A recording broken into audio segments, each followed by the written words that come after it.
kuvuyu munsi man ikinuna hanui kitabonye izuba mana zareka Biblia in the mighty name of Jesus. Nimba ari koko ni wowe ungoresha, ndashaka uyu mwana w'umuhungu abone igitangaza mvuze. Amen. Lebra soto leveria balmakure brene fore plaisade litelemene de face ampleria de déclenchida misérable de conseil chantage et misiature de simple replaria mana gloria plene fo prenia distande antote kinefa in the mighty name of Jesus turagusenze mana. Amen. Amen. Thank you. Uragura ichupa ya Wild Olive ejo amavuta yerayo. Oh yeah. Ukayigura muri alimentation shasha apana igice shasha. Ugatangira kuyivanga mu mazi yo gukaraba, ukayikaraba gusa iminsi 30. Iminsi 30. Yonyine uzibuka ibyo Imana yavuganye nawe. Amen. Mute. Amen. Tap the screen.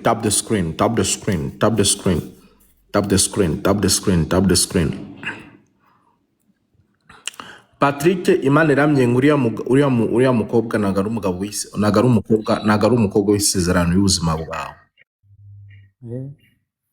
Yego nuko bimeze. Nagaru umukobwa w'isezerano yawe kandi iriya $4000 byibagirwe ntabwo uzayibona. Yarayariye yayoreje mama we kugira ngo bagure umurimo kandi nageze agaruka.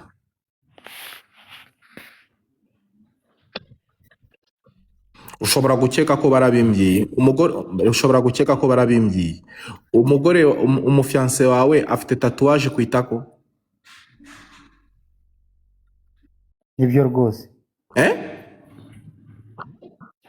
Yego arayifite. Afite tatuwaje ku itako, afite tatuwaje ku mugongo. N'uwo nguwo rwose no. Murakoze. Manuka, sinshaka kuvuga byinshi. Manuka igendere, narangishe kugufasha. Nimba wanyumvishije ubwo is good for you.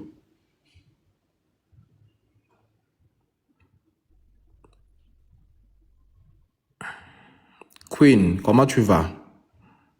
Papa, je vais bien. Bonjour, papa. Tu as fait combien de temps en Ouganda? 7 ans, niko naenda mu 8 ans. Unayaki Rwanda? Hapana, nasikiaka kadogo kambali, kadogo sana. Niko na kuona uko msafari, mimi naona unatoka Kampala, Mungu anakupeleka safari za nje. Amena papa, amena. Ulikuwa na vichunga? Niko mwabi hapa marigema mashida iko sana. Ndio. Bilisha katala chunga. Mulikuwa sabi musha kata espoir, Mungu anajuliza siki vitaitika wala. Kweli papa, kweli kabisa. Niko na watoto, uko na watoto ngapi? Siaolewa. Ngali kasema. Mungu anafungua maisha yako siku ya leo. Amena papa, amena, amena, amen. Mungu anafungua maisha yako. Amena, amena, amena papa, napokea, je reçois. Sikia nikwambie. Ndio papa. Nakuona lovere de fore mene vire bla ine sondere deva. Kila mwanaume mwanapenda kukukaribia mu maisha anakuyaka tu kukuharibishia na aende. Ni kweli. Nakukimbia kabisa. Ni sex ndio inakuyaka zoea kubaleta na buyuwai fulani kisha wanaenda. Eske papa ba mingi. Depuis leo Mungu anakupatia protection mu maisha yako. Asante Yesu, napokea. Mungu anakupatia protection kwa jina la Yesu Kristo. Amena, amena, amena, amen. Sasa kuko mwanamke mwenye alilogaka nyumba yenu yote. Abe? Kuko mwanamke mwenye alifungaka familia yenu yote. Ndio papa, ndio. Na ule mwanamke ndio iko chanjo za shida fulani mu nyumba yenu. Ndio papa, ni kweli. Unamjua? Kweli. Mwashanga.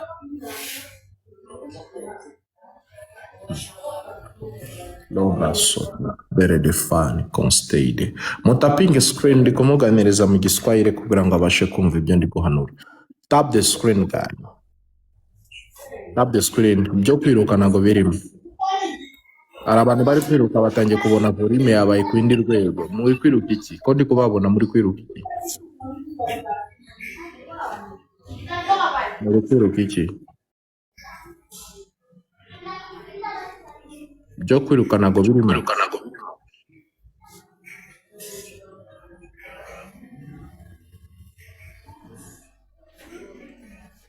Queen, ushanyandikie ni box. Ndio papa, nisha kutumia message deja. Mute, nipite kwa huyu. BH. BH. Allô? Allô?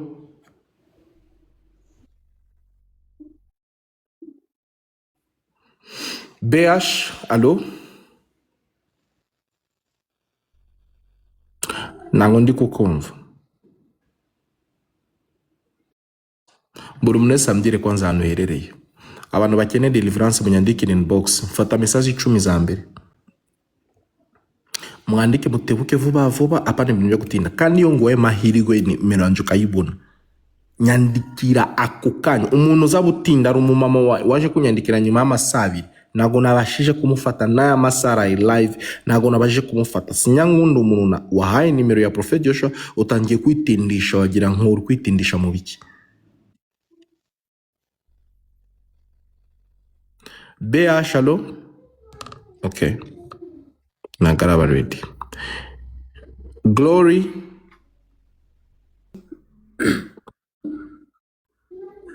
Tu m'écris en privé. Il y a des choses très importantes que je dois faire dans ta destinée.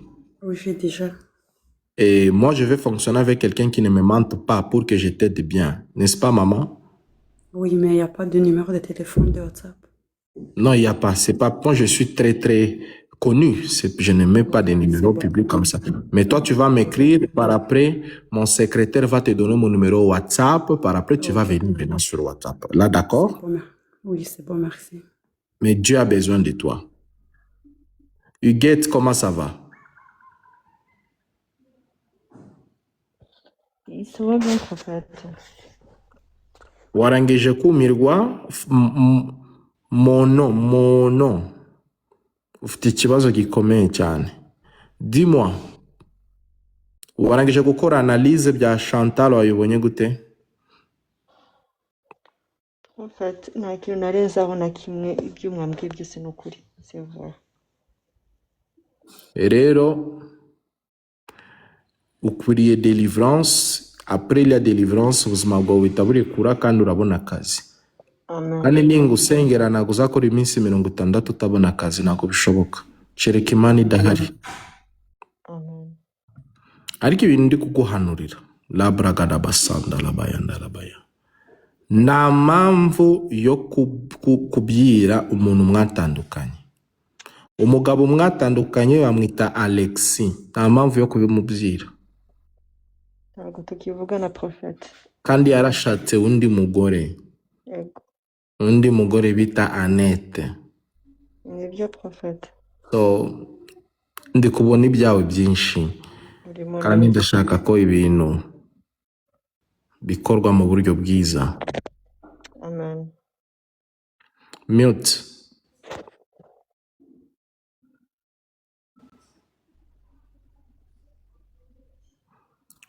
Mon nom Aftik. Oui, prophète. Comment tu vas? Ça va bien. Yo. France. Ça fait combien de temps? 2 ans. Pourquoi tu as quitté le Rwanda?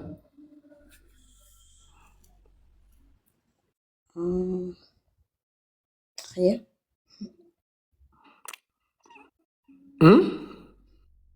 Ntacyo prophète. ntabwo uramenya igifaransa, ntabwo uragifatisha. oya Kubera iki? ntabwo ndakimenya. Fungura video yawe. Holy Spirit we yarantegetse ko ugomba kuyifungura.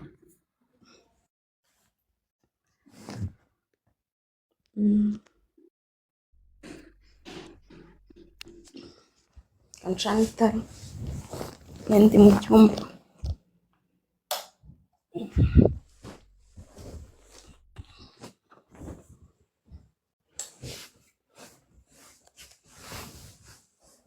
Jesus. Umeze gute se? Meze neza. Wagiye mu Bufaransa kubera iki? Nicyo nakubajije. Gushaka imibereho. Okay. Wabibonye rero? Oya. Ariko sava. Ariko byibuze ni good. Yego. I Kigali wakoraga iki?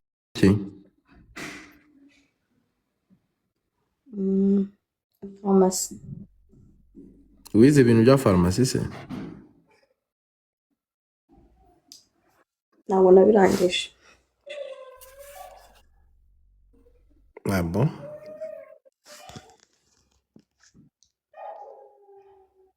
Okay.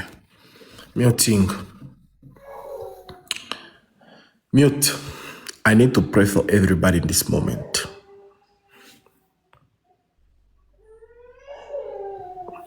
In the mighty name of Jesus Christ, I pray for everybody. In the mighty name of Jesus. Nimba bafunze ubuzima bwawe, ahantu hose babufungiye, ndabufunguye mu izina rya Yesu Kristo. Nimba baragusenyeye urugo, wowe uri kunyumva baragusenyeye urugo, reka urugo rwawe rugaruke mu izina rya Yesu Kristo. Nimba uri divorce, reka wubake mu izina rya Yesu Kristo. Ibintu byawe byose byari byarananiranye, reka bitangire kwemera mu izina rya Yesu Kristo. In the mighty name of Jesus Christ. Fifi billionnaire, nyandikira inbox, tu peux m'écrire inbox. In the mighty name of Jesus Christ. Ndafunguye amarembo. Funguye amarembo in the mighty name of Jesus. Funguye amarembo in the mighty name of Jesus. In inbox Fifi. In the mighty name of Jesus. Waje inyuma ndananiwe. Ngurikire inbox. In the mighty name of Jesus. Ibintu byose byari byarananiranye mu buzima bwanyu, reka bitangire kwemera. Uranyumva amafifi kandi hari ibintu byinshi ugomba kumenya kuri wowe.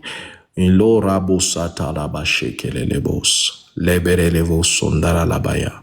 Lo baralama sendere leveria. Raba katu laba sheketele beria.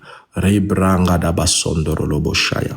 In the mighty name of Jesus. In the mighty name of Jesus, in the mighty name of Jesus, in the mighty name of Jesus, in the mighty name of Jesus. Queen, tu as quel âge? 32 ans.